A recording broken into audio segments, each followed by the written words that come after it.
Welcome to our show, Defense Briefing. I'm your host, Liang Jun. We have some significant updates that you won't want to miss.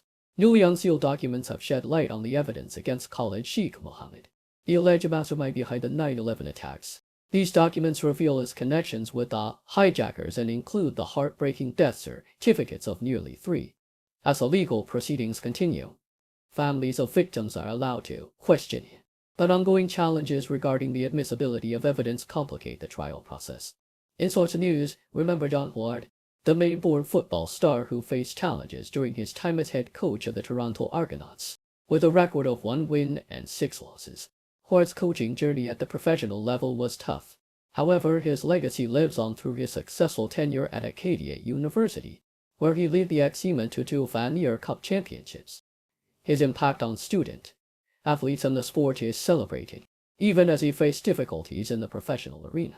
Lastly, we take a poignant look at the situation in Gaza, where many are returning home but without their loved ones. Stories of heartbreak like that of Aya Hasuna, who lost her husband and children, highlight the tragic impact of the ongoing conflict, with over 700 Palestinian lives lost, including many children. The humanitarian crisis remains dire.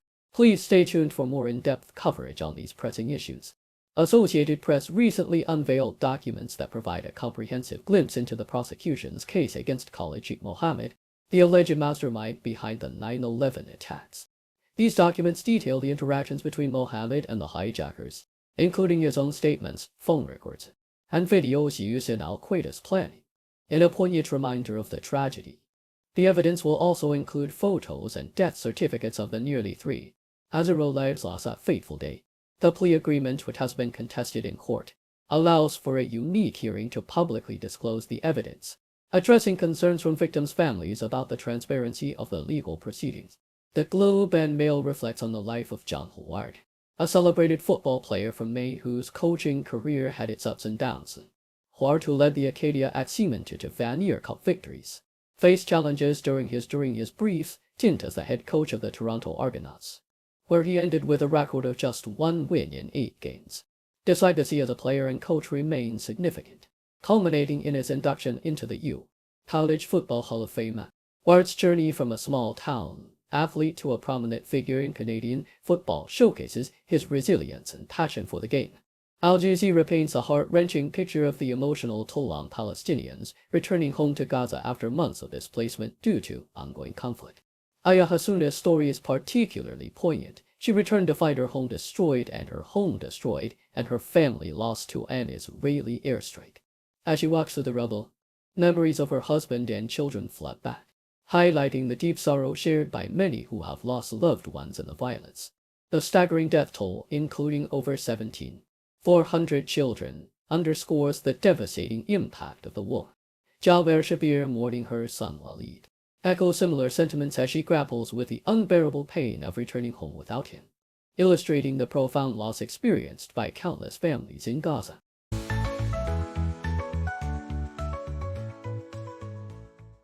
BBC reports that an Israeli military court has sentenced a soldier to 7 months in prison for the aggravated abuse of Palestinian detainees at the Steedheim military detention center.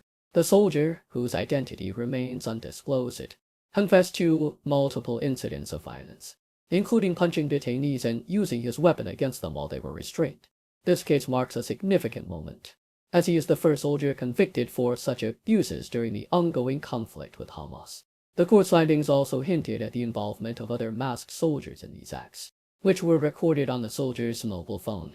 The IDF emphasized the importance of adhering to military values and regulations, as the detention facility has faced numerous allegations of severe mistreatments since its establishment following the outbreak of the Gaza War.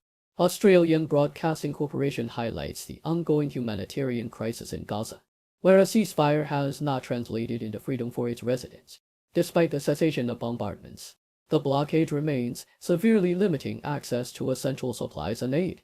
The BBC's coverage illustrates the challenges faced by international media in reporting from Gaza, as access is tightly controlled by Israel.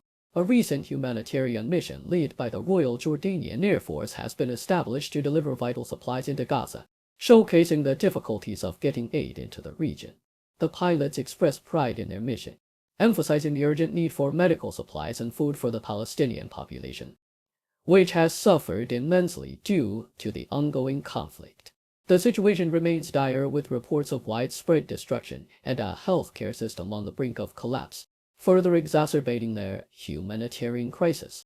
The Globe and Mail reports on President Donald Trump's response to a tragic mid-air collision involving a passenger jet and an Army helicopter, which resulted in the loss of 6 civilian lives. Trump attributed the accident to the outdated air traffic control system, vowing to implement a new computerized system to enhance safety.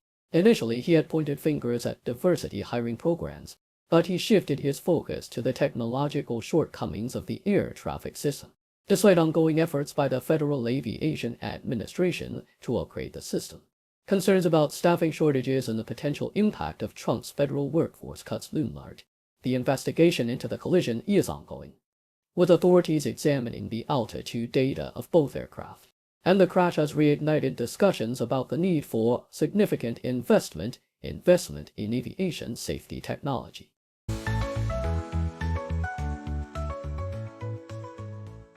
Associated Press reports that President Donald Trump has attributed the tragic collision between an American Airlines flight and an Army helicopter near Washington, D.C., to the obsolete air traffic control system in the U.S.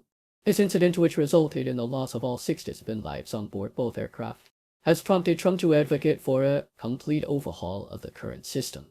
During a speech at the National Prayer Breakfast, he emphasized that the U.S. has wasted billions attempting to patch up an outdated system instead of investing in a new one. He suggested that if a modern system had been in place, alerts would have warned controllers of the impending collision. However, a report from the FAA indicated that the controller did receive a warning about the aircraft's convergence before the crash occurred. The Globe and Mail highlights that Israel has initiated plans for the potential relocation of Palestinians from the Gaza Strip, aligning with President Trump's controversial proposal for the territory. The plan has faced strong opposition from the Palestinian community, who fear it could lead to permanent displacement and destabilize the region. Egypt is actively lobbying against this proposal, warning that it could jeopardize its long-standing peace treaty with Israel. Israeli Defense Minister Israel Katz has instructed the military to prepare for a mass immigration of Palestinians, though no visible actions have been reported on the ground. The proposal has drawn criticism from various Arab nations, including Saudi Arabia, which insists that any normalization with Israel hinges on the establishment of a Palestinian state. In another development, the Associated Press reports that Ukraine has successfully targeted a Russian airfield used for launching drones in a nighttime strike, while simultaneously receiving its first batch of Mirage fighter jets from France. This attack on the Primorsko-Achtarsk airfield, which supports operations against Ukraine, was claimed by Ukraine's general staff. Though it remains unverified, the delivery of fighter jets marks a significant step in enhancing Ukraine's defense capabilities, as the country continues to develop its domestic arms industry to reduce reliance on Western support.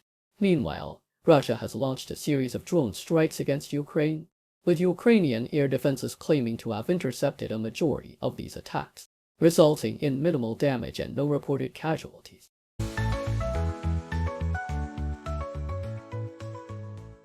Al Jazeera reports that North Korean soldiers, who were deployed to aid Russian forces in the Ukraine conflict, have seemingly vanished from the battlefield, with the South Korean National Intelligence Service noting a lack of engagement since mid-January. Initially, around 11,000 North Koreans were sent to the Kursk region to support Russia against Ukraine's counteroffensive, but heavy Kosovo-isolations at around 3,000 have prompted their redeployment. Ukrainian President Volodymyr Zelensky indicated that North Korean troops were often used as frontline attackers, facing their orders to either take their own lives or face execution by their own ranks if captured. Meanwhile, both Russia and Ukraine are suffering significant losses, with Russian casualties reaching approximately 240, according to Ukraine's Ministry of Defense. The Institute for the Study of War highlights that despite these losses, Russia's territorial gains have diminished, with only 490 square kilometers acquired in January compared to 593 in December. Ukraine is also feeling the strain, pausing plans to form new brigades while preparing to integrate 50 reservists into existing units. The conflict remains brutal, with Russia launching a devastating missile strike that killed 14 civilians in Poltava, a stark reminder of the ongoing human cost of the war. In response, Ukraine has intensified its efforts to disrupt Russian military capabilities, targeting key infrastructure such as oil, refineries, and command centers, while international allies continue to provide military aid, although the U.S. has begun to impose conditions on its support. Thank you for tuning in. The content above showcases the latest briefing reports and analytical synopsis, thoughtfully curated by the 6DO team. These insights stem from a wide array of reputable media outlets, think tanks, government sources, and specialized experts worldwide. We encourage you to explore these sources for a comprehensive perspective. Keep in mind that while the content may not always align with the official standpoint of 6DO Brief, it's not meant to be taken as absolute directives for decision-making. Comprising seasoned media professionals, learned scholars, and accomplished scientists, the 6DO team embodies a trailblazing, fully independent media entity. To customize 6DO Brief to meet your professional needs, you have the option to subscribe to a diverse array of briefings on our website, 6DO Brief. Regardless of your location, you can conveniently receive 6DO Brief via email.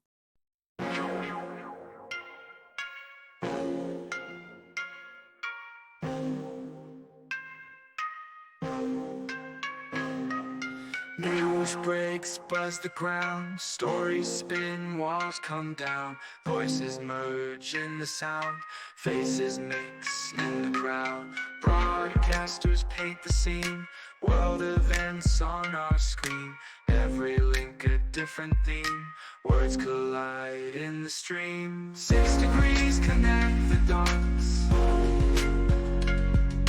background stories more than us. Hear the voices rise aloft. Truth unveils in every spot. Cultures clash across the globe. Spin the threads in a strobe. Every story wears a robe. Truth and lies in their code. Journalists dig real deep. Secrets out, they don't sleep. Every angle they will keep. In the news we take a leap. New perspectives day by day.